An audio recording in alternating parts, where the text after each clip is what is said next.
Class 10 তোমাদের বহুরূপী হচ্ছিল। বহুরূপী আমাদের ৭৮ পেজটা থেকে শুরু হবে। দেখো ৭৮ পেজের শেষের দিকে আছে।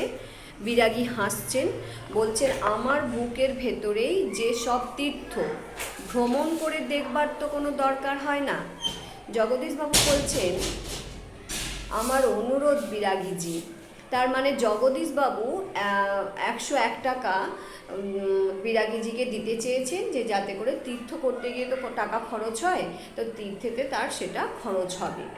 বিরাগী বলছেন তীর্থ তো আমার অন্তরের ভেতরেই আছে, আমার বুকের ভেতরেই সমস্ত তীর্থ আছে, আমাকে আলাদা করে এদিক ওদিক কোনো তীর্থ করে নিজের জন্য পুণ্য সঞ্চয় করতে হয় না।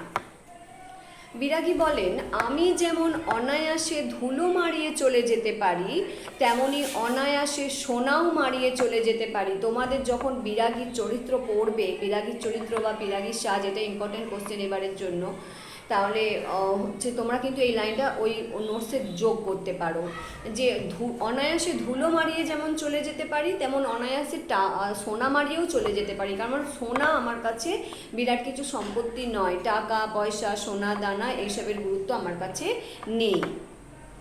বলতে বলতে সিঁড়ি থেকে নেমে গেলেন বিরাগী।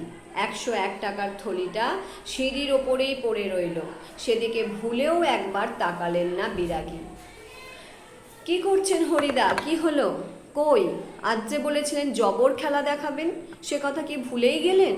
আজকের সন্ধ্যাটা ঘরে বসেই কাটিয়ে দিলেন কেন? বলতে বলতে আমরা যখন সবাই হরিদার ঘরের ভেতরে ঢুকলাম, তখন কি দেখলাম?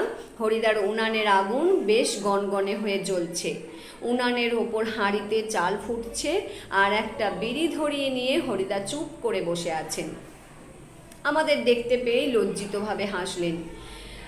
কি আশ্চর্য, চমকে ওঠে ভবতোষ। কেন চমকে উঠছে এখানে দেখো, ভবতোষ কেন চমকে উঠছে পরে আমরা পাচ্ছি। হরিদা আপনি তাহলে সত্যি বের হয়েছিলেন, আপনিই বিরাগী? হরিদা হাসেন, হ্যাঁ রে ভাই। তার মানে ওরা ভাবতে পারেনি যে সেটা সত্যি হরিদা ছিল। হরিদার আজ হরিদার কথাবার্তা, হরিদার যে আদর্শ, সে সবটাই এতটাই মানে পারফেক্ট হয়েছে, ওরা কিন্তু ধরতে পারেনি যে বিরাগীজি আসলে হরিদা। কি দেখছে? বলছে ওই তো সেই সাদা উত্তরীয়টা পড়ে আছে মাদুরের ওপর, আর সেই ঝোলাটা আর সেই গীতা। অনাদি বলেন এটা কি কাণ্ড করলেন হরিদা, জগদীশবাবু অত করে টাকা সাধলেন, অথচ আপনি একেবারে খাঁটি সন্ন্যাসীর মতো সব তুচ্ছ করে সরে পড়লেন। তাহলে আমরা পড়ে এসেছি, আগে একটা লাইন পেয়েছিলাম, মারিত গন্ডার লুটিত ভাণ্ডার। তার মানে হরিদা ভেবেছিলেন যে হ্যাঁ এরকম করে প্রত্যেক দিন বহুরূপী সাজ সেজে সেজে ২-১ টাকা পাওয়ার থেকে জগদীশবাবুর বাড়িতে গিয়ে একদম তাকে বোকা বানিয়ে বিরাট একটা লাভ করে নেবেন, সেই ভেবেই গেছিলেন। কিন্তু সেখানে গিয়ে যখন বিরাগী সাজলেন, তখন সেই সাজের ভেতরে এতটাই তিনি আপ্লুত হয়ে গেছেন, এতটাই তিনি ঢুকে পড়েছেন, যে তার মনে কিন্তু ওই বিরাগীর চিন্তাভাবনা, সন্ন্যাসীর চিন্তাভাবনাটাই এসে গেছে। সে কিন্তু আর নিজের টাকা পয়সার দিকে নজর দেয়নি। হরিদা বলছে কি করব বলো, ইচ্ছেই হলো না। শত হোক, ভবতোষ এবার রেগে গেছে, শত হোক বাড়িতে উনানে জল ফোটে খালি চাল ফোটে না, এরকম দরিদ্র শতছিন্ন অবস্থা, আর সেখানে টাকা পেয়েও তুমি হাতছাড়া করে এলে। ভবতোষ রেগে গেছে। হরিদা বলছে শত হোক একজন বিরাগী সন্ন্যাসী হয়ে টাকা ফাঁকা কি করে স্পর্শ করি বল, তাতে যে আমার ঢং নষ্ট হয়ে যায়। এই লাইনটা তুলে আমাদের কোশ্চেন আসবে এবারে, ভিভিয়া ইম্পর্টেন্ট, হরিদার জীবনের নাটকীয় বৈচিত্র্য, তার সঙ্গে এই তাতে যে আমার ঢং নষ্ট হয়ে যায়। তাহলে কিসে ঢং নষ্ট হয়ে যায়? এই সন্ন্যাসী হয়ে টাকা পয়সা ছোঁয়া বা টাকা পয়সা নিলে তাহলে সেখানে কি হবে? সন্ন্যাসীর যে একটা ঢং থাকে, সন্ন্যাসীর যে একটা আদর্শ থাকে, সেটা নষ্ট হয়ে যায়। কি অদ্ভুত কথা বললেন হরিদা। হরিদার সঙ্গে এ কথার আর তর্ক চলে না, আর বুঝতে অসুবিধা নেই। হরিদার জীবনের ভাতের হাঁড়ি মাঝে মাঝে শুধু জলই ফুটবে। অদৃষ্ট কখনো হরিদার এই ভুল ক্ষমা করবে না। জগদীশবাবুর কাছ থেকে যে ১০১ টাকা পেলে তার জীবনটা ঘুরেই যেত, কিন্তু হরিদার এই আদর্শ, হরিদার এই চিন্তাভাবনা, এর জন্যে হরিদার এরকম দুর্দশা, এরকম দারিদ্রতা ঘুচবে না। তার এরকম করে ওই হাঁড়িতে চাল ফুটবে, জল ফুটবে, কখনো কখনো আবার চাল ফুটবে, এরকমই হতে থাকবে। অনাদি বলে কিন্তু আপনি কি জগদীশবাবুর কাছে গিয়ে আর কখনো চেঁচিয়ে ওঠেন? চেঁচিয়ে হেসে ওঠেন হরিদা। যাবই তো, না গিয়ে উপায় কি, গিয়ে অন্তত বকশিসটা নিয়ে আসবো, তার মানে গিয়ে বলবে যে ওটা আমিই ছিলাম, বহুরূপী সেজেছিলাম, তাহলে তিনি খুশি হয়ে যেটা দেবেন সেটা আমি নেব। বকশিস, চেঁচিয়ে ওঠে ভবতোষ। ওই যে বললাম ভবতোষ রেগেই গেছে।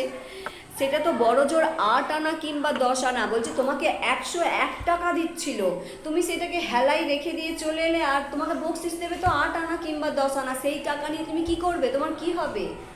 হরিদা বিড়ি মুখে দিয়ে লজ্জিতভাবে হাসেন।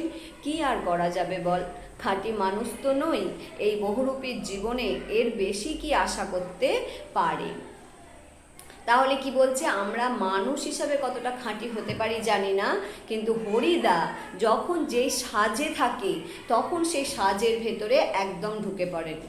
সামান্য সন্ন্যাসী হয়েছে, সেই সন্ন্যাসীর যে আদর্শ, দেখ সত্যিকারের যে সন্ন্যাসী এসেছিল সে কিন্তু তীর্থের জন্য টাকা নিয়ে নিয়েছে, জগদীশবাবুর দেয়া সোনার খড়মে, মানে সোনার বোল লাগিয়ে দিয়েছে খড়মের মধ্যে, সেটাও নিয়ে নিয়েছে। তারপরে আবার 100 টাকা ইয়ের জন্য দিয়েছে, তীর্থের জন্য, সেটাও নিয়ে নিয়েছে। তাহলে সে সন্ন্যাসী পরিচিত বলে সে নিয়ে নিয়েছে, কিন্তু এখানে সত্যিকারের সন্ন্যাসী তো হরিদা নন। আমরা জানি হরিদা একজন বহুরূপী, কিন্তু বহুরূপীর সাজের ভেতরে তিনি কিন্তু একদম পারফেক্ট 100% বহুরূপী সেজেছে। এমনকি যেমন বাইরের সাজ দিয়েছে ঠিক তেমনই আন্তরিক সাজটাও তার ছিল। চলো আজকে বহুরূপী শেষ করলাম। তোমরা তোমাদের বহুরূপীর সাজেশন আমি দিয়েছি, বহুরূপী থেকে সাজেশন পেয়েছো। তবে তোমাদের সেকেন্ড সামেটিভ পরীক্ষা তো এসেই গেছে, এর মধ্যেই কাল পরশুর মধ্যে আমি চাইছি যে বাকিটার সাজেশন একটু তোমাদের দিয়ে দেব। তোমরা নজর করবে, নোটিশে রাখবে, তাহলে পেয়ে যাবে।